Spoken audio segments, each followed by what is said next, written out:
Nous lisons dans Apocalypse 19:8, il lui a été donné de se revêtir d'un fin lin éclatant pur, car le fin lin, c'est la justice des saints.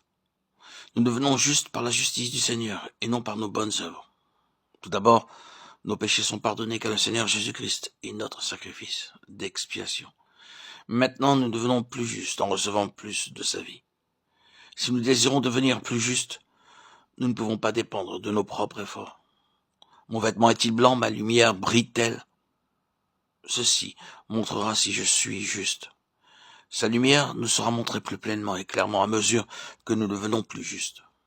Ceci est notre déclaration. Comme la vie du Seigneur Jésus-Christ coule en nous en plénitude, il est lui-même, en tant que personne vivante, ma justice. Or, c'est par lui que vous êtes en Jésus-Christ, lequel, de par Dieu, a été fait pour nous sagesse et justice et sanctification et rédemption. 1 Corinthiens 1:30. Ainsi, lorsque le Seigneur Jésus-Christ prend l'entière charge de nos projets, de nos plans, il devient notre sagesse. Alors que nous absorbons la vie du Seigneur Jésus-Christ comme une éponge absorbe l'eau, il devient notre justice. Nous nous abandonnons à lui afin qu'il nous utilise comme il le désire. Puis il dit plus loin d'acheter de lui un collier pour oindre tes yeux afin que tu vois. Apocalypse 3:18. Les orientaux utilisent une sorte d'ongle lorsque leur vue baisse. Avec l'aide de cette ongle, ils n'ont pas besoin de lunettes. J'ai vu beaucoup de gens sans lunettes qui pouvaient voir plus clair en appliquant un collier. Ma mère, à l'âge de 89 ans, pouvait voir clairement sans lunettes. Elle avait l'habitude d'utiliser un collier. Il y a beaucoup de choses dans la parole de Dieu que nous ne pouvons pas comprendre.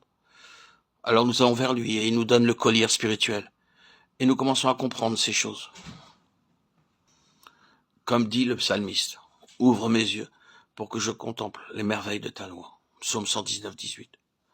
Lorsque le Seigneur Jésus-Christ, notre Sauveur et Seigneur, a touché nos yeux, nous sommes capables de voir beaucoup de mystères de sa parole. C'est pourquoi, moi aussi, ayant entendu parler de votre foi au Seigneur Jésus et de votre charité pour tous les saints, je ne cesse de rendre grâce pour vous, faisant mention de vous dans mes prières, afin que le Dieu de notre Seigneur Jésus-Christ, le Père de gloire, vous donne un esprit de sagesse et de révélation dans sa connaissance, et qu'il illumine les yeux de votre cœur, pour que vous sachiez quelle est l'espérance qui s'attache à son appel, quelle est la richesse de la gloire de son héritage, qu'il réserve aux saints. Éphésiens 1:15-18. Nous avons besoin d'une vision céleste pour voir notre héritage et notre gloire céleste. De même, nous avons besoin de vision céleste pour comprendre le grand salut de Christ et de sa résurrection.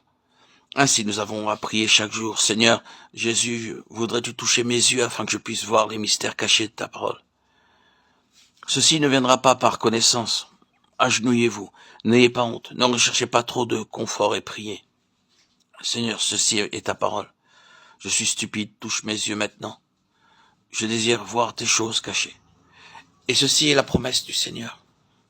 Heureux sont vos yeux parce qu'ils voient et vos oreilles parce qu'elles entendent. Matthieu 13:16.